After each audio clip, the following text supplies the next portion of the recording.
One star meets anti-porn campaigner. Together they plan the ultimate woman's erotic fantasy. Screen 1, 2 golden balls. We can figure out how to turn her on. We shall truly have our finger on the biggest energy button this world has ever known. You are the herald of a new dawn. This is war. I will not be playing pussy. So what do you really want then, Linda? Hunky, powerful, gorgeous-looking man you could really fancy, but you're all sex-obsessed. Sex. You don't have to feel guilty. Get her. Here. Now. Screen 1, 2 golden balls. Tomorrow at 9:20 on BBC One.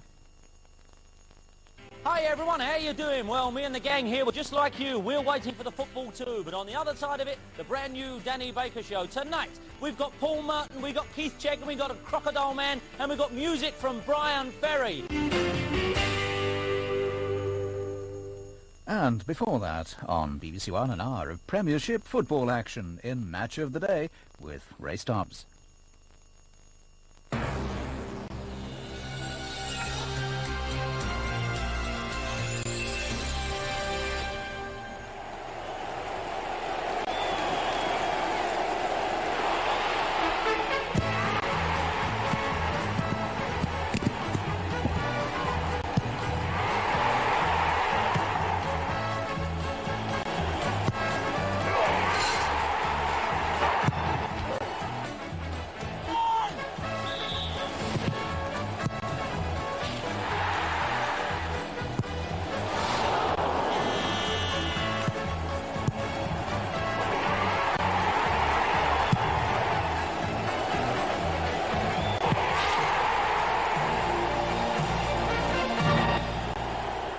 Good evening. It was European football in midweek, back to traditional English fare today and the blood and thunder of the Premiership. Blood and thunder always fits the bill for a Manchester United-Liverpool match. It's a fixture that epitomises the English game. Jurgen Klinsmann clearly loves the English game, and Leicester versus Tottenham gives us another chance to see the smiling German. Not too many smiles at Everton so far this season. Asked Chairman Peter Johnson and manager Mike Walker. Everton needed to beat Queen's Park Rangers to try and lift themselves off the bottom of the table. Thanks to Stan and Brian, Nottingham Forest were aiming to go to the top. We take a close look at Messrs Roy and Collymore. Alan and Trevor have got a few points to make sure what's been going on today. And as usual, you'll see every goal that's been scored, and it's been quite a week for champions Manchester United. Defeat at Leeds last Sunday, victory in the Champions League on Wednesday, so perhaps earnest rivals Liverpool wasn't the ideal game for the Saturday. It was a fact-finding mission for both clubs, and it was Barry Davis in the commentary box. Lee Sharp is the beneficiary of the European foreigners rule. A fine display against Gothenburg, giving him a place when Saturday comes at the expense of Brian McClare, missing in Europe and now dropping down to the substitutes bench. Eric Cantona returns also in place of 19-year-old Nicky Butt. Liverpool come here unbeaten and unchanged, which is a bit of a surprise. No starting place for Phil Babb. The fees may have gone up a bit, but Roy Evans seems to be re-establishing the old theory about no right to a team place among the Anfield squad. Referee is Kelvin Morton from Bury St Edmunds. Bright sunshine, but a marked chill factor in the wind, but the usual warmth of intensity in Old Trafford for the meeting of these two. United attack the Old Stretford end. First header was by John Scales. Playing his second match while Phil Babb waits. Fine ball by Owen to Kanchelskis. Support arriving. Good stop by David James, but I'm not sure that Kanchelskis took the right option then. The Frenchman was in the 6-yard box. There were others coming in to the back of the area. Really fine ball by Dennis Irwin. But more should have been made of it. all sorts of options. He went for the shot on the near post. That's the corner one. Biggs can cross better the second time, perhaps.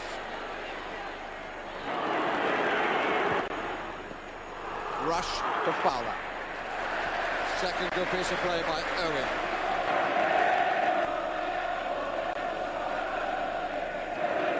Colby.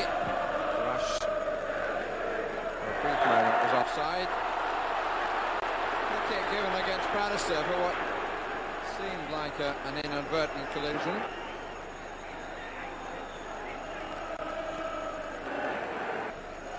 Stick Bienvenu, but Redknapp takes it only as far as Ince. Barnes, and it's really depressing to hear the reaction from some Manchester United supporters. Certainly right if he makes them pay for it. It's just quite a bad manners. Here's a chance! That's a brilliant stop. Near Ruddock it was. Crept up unnoticed.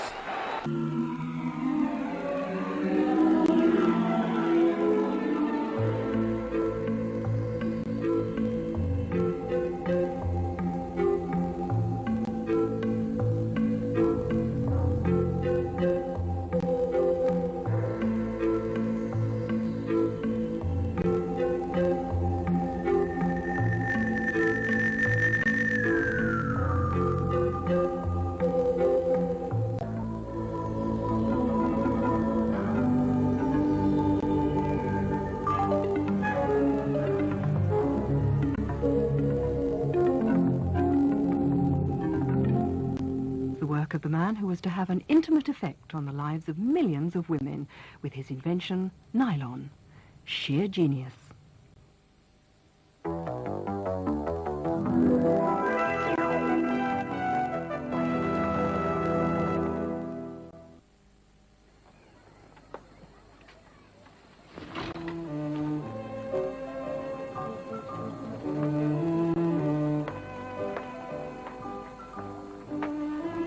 Broadway, when the demonstrator ran towards her.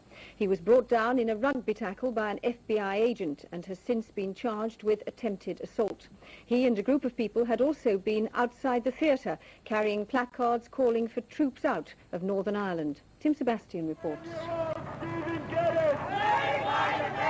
About 40 IRA supporters had gathered outside the Majestic Theatre last night, where the Duchess was to watch a gala performance of Phantom of the Opera. Police led them away before she arrived, but the demonstrators didn't leave it there. As the Duchess returned to her hotel for dinner, one of them decided to press home his point.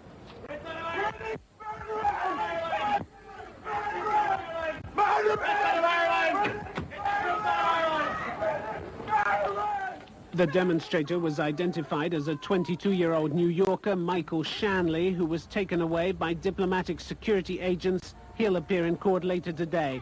British officials had no complaints.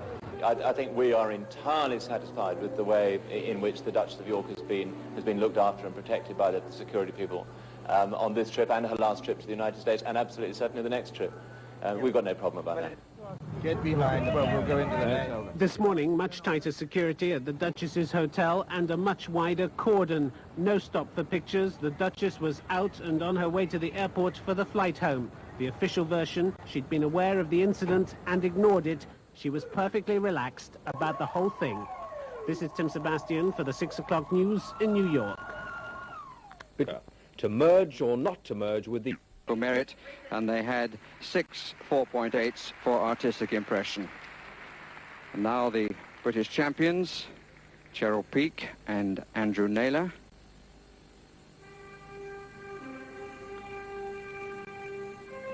Skating initially to Superman.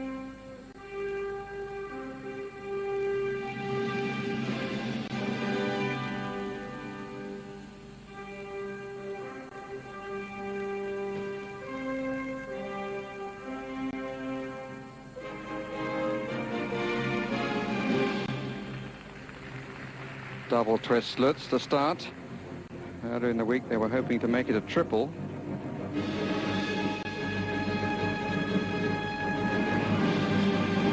Oh dear.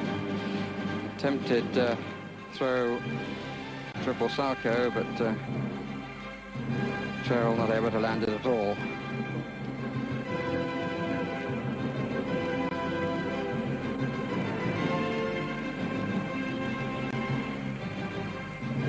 One-arm lasso worked well.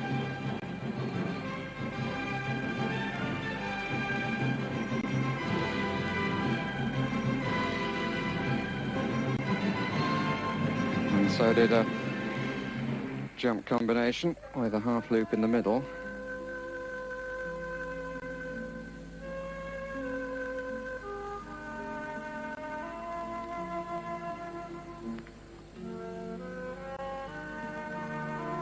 Music now is Somewhere in Time.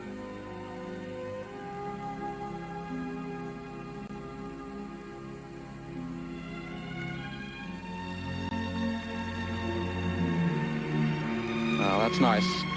Platter lift, good arching of the back by Cheryl, and a good interpretation of this slower phase of their routine.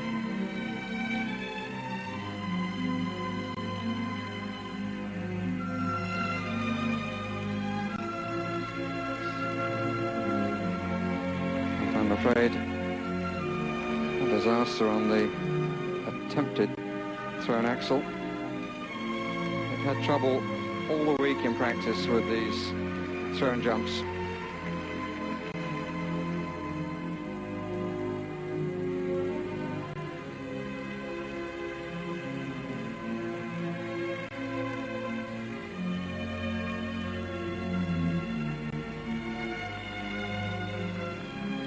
Cheryl only doing the single axle.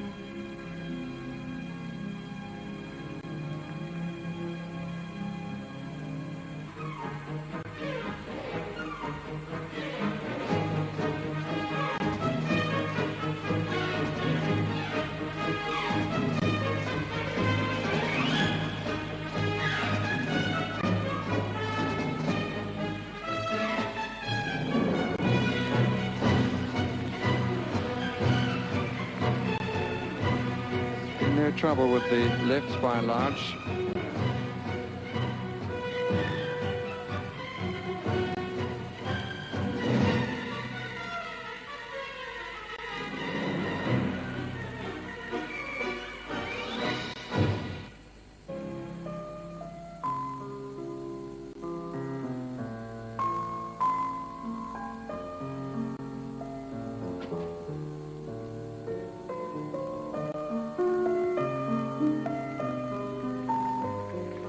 Death spiral with the back inside edge of the skate.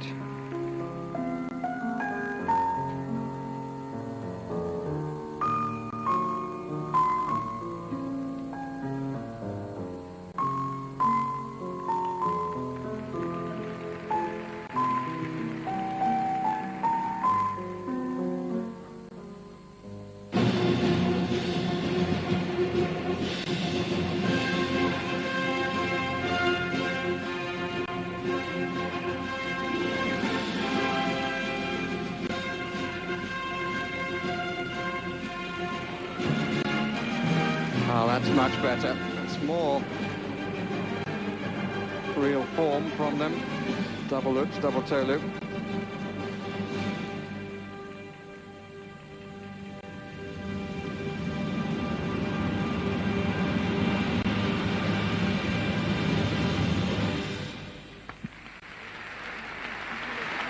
Well, let's hope that the end at least will give them confidence when they go with the rest of the British team, 3 of them there, to the Olympic Games in Calgary.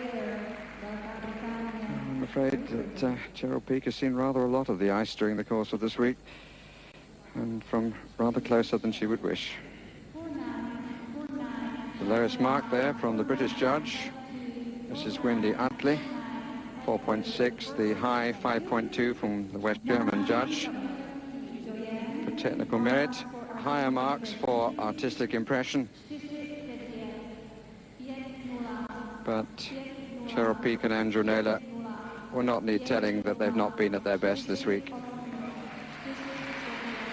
British judge has given them 5.9. And there are 4 5.8s. It's Going to be very tight indeed. Another 5.9, this time from a different judge, the French judge. 5.8 from the British judge, from the Pole, the Slovakian judge, and the Soviet judge. But close, but not quite good enough to displace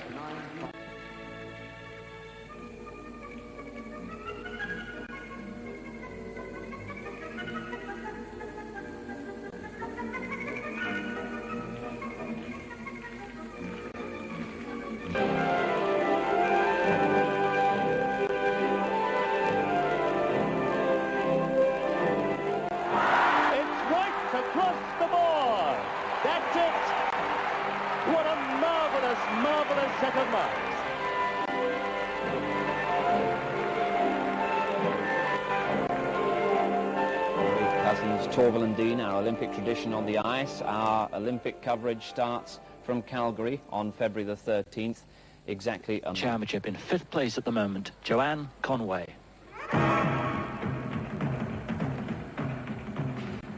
Now the first part of this program is critical. If she can land the combination, she has a very good chance of moving up into 4th place.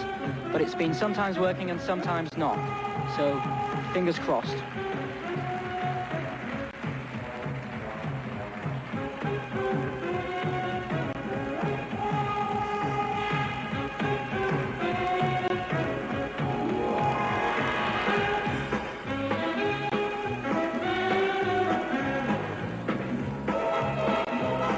Here's the combination coming up now.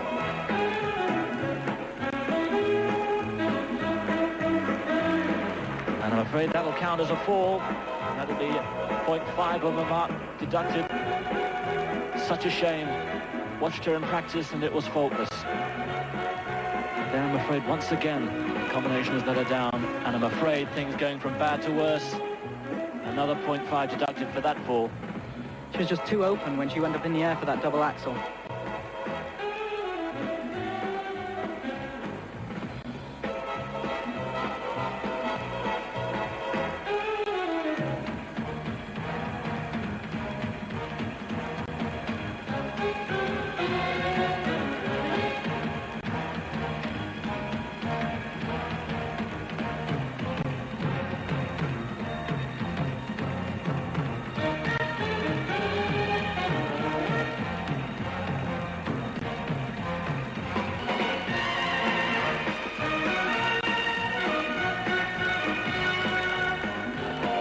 Joanne's been impressing everybody here because her presentation has improved so much, as we saw in the British Championships.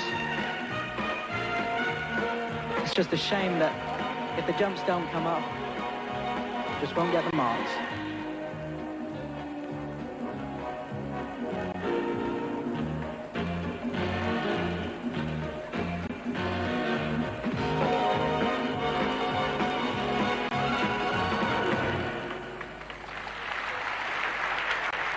And that resigned expression, I'm afraid, said it all. The judges are ready to mark Joanne up. We knew that from the way they marked her in the compulsories. She's ready to take the top flight, but she won't make it until she can be more consistent in her jumps. Well, she'll be fed up, particularly about missing the double axel. I mean, the combination can sometimes go wrong, but she lost concentration for the whole performance and missed actually 2 jumps. Well, she can hardly have hoped for any better. Carlo Fassi, sympathetic pat, but they're a sorry tale, I'm afraid. 4.2 up to 4.7. Those for the required elements. They'll be a lot better for presentation. But I'm afraid Joanne is going to have to do a lot of soul.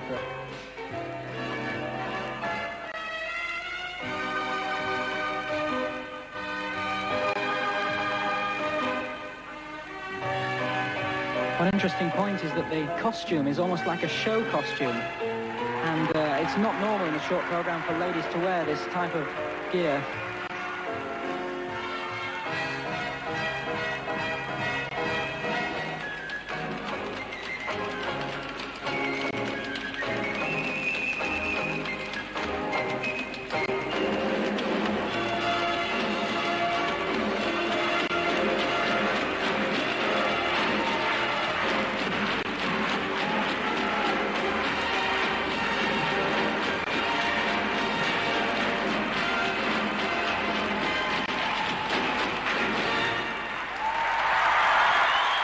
purists say she's an average skater. But for me, there's such delight in watching her perform. And there's such artistry there that it just goes across purist bounds. And you can see from the expression of the people who've been watching exactly what they think. Well, this was a show number performed excellently in the context of a competition.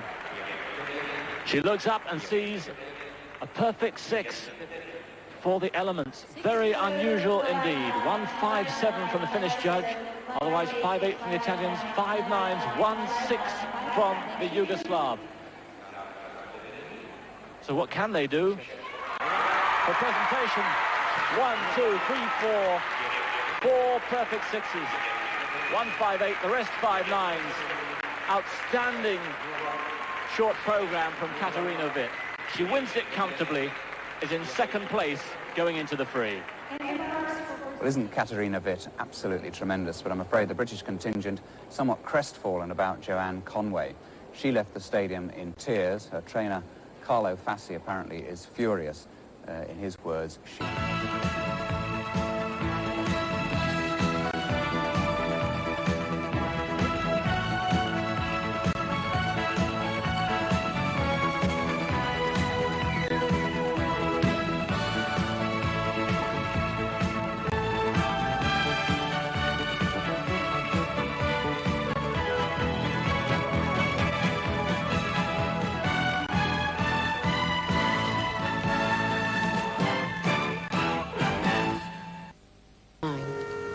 Honestly, we'll get through this somehow. What's your last name? Twin Spitzer.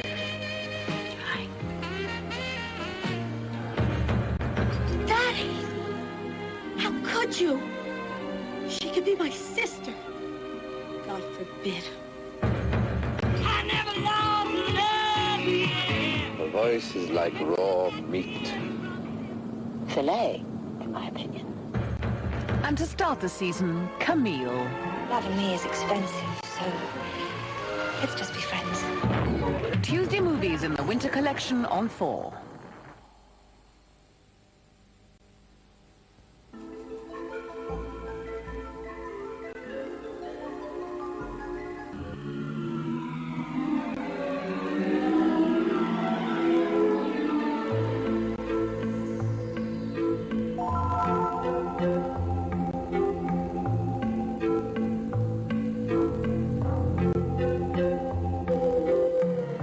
Which meets tomorrow to vote on the party's merger with the SDP. Anti-merger activists say the leadership are trying... This extraordinary show. Chorus and secondary players are Americans, but Sarah Brightman and Michael Crawford are here on Broadway with the performances that helped make the show such a huge hit in London. Turn your face away from the garish light of day. For Broadway's newest star, it's still a major step. We are just very nervous about it all the time, but they couldn't make us feel more welcome if they tried.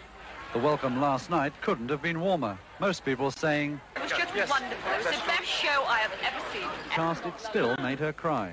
So what did she have to say about the show? She really enjoyed it, and she said, you know, thank you very much for a lovely evening.